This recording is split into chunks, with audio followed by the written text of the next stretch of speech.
सासू कहेली बहू बाझिन ननद भाभी, बाझिन ननद भाभी बाझिनी हो।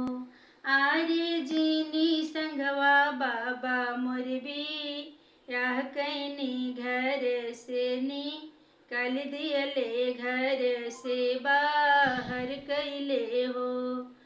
वहीं से बाझिन चलली त बनावा में चली भैली, बानावा में चली भैली हो। आरे बन में से निकलेला बघवात दुख सुख पूछेला, दुख सुख पूछेला हो। सासू कहेली बहू बाझिन ननदो भाभी बाझिनी हो।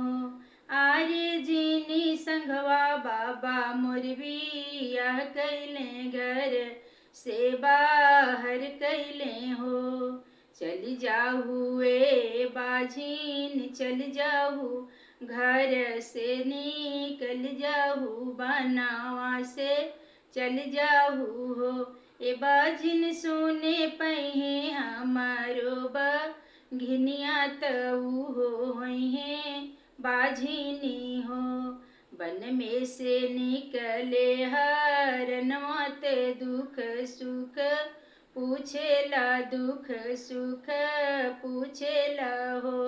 सासू कहेली बहू बाझिन ननदो भाभी बाझिनी हो।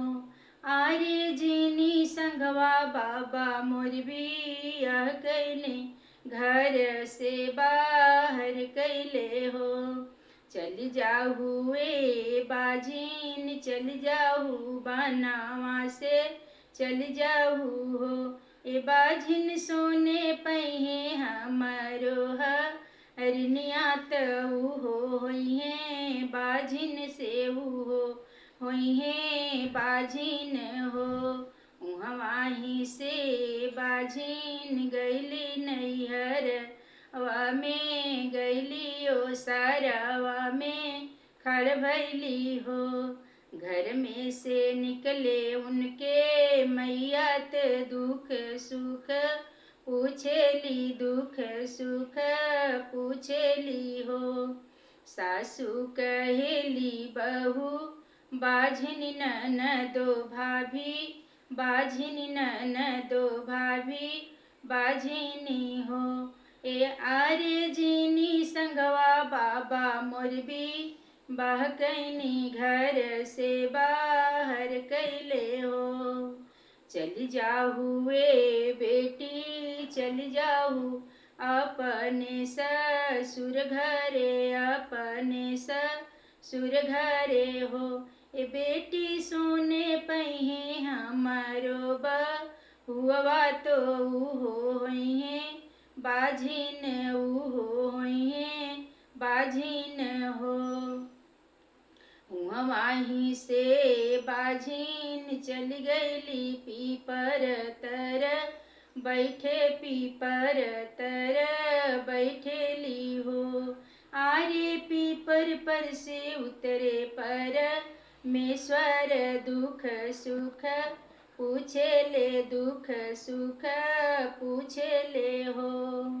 सासू कहेली बहू बाझिन ननदो भाभी बाझिनी हो।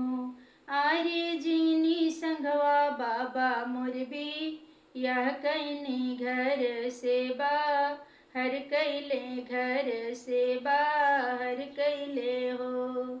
चल जाहू ए बाझिन चल जाहू, घर के लवट जाहू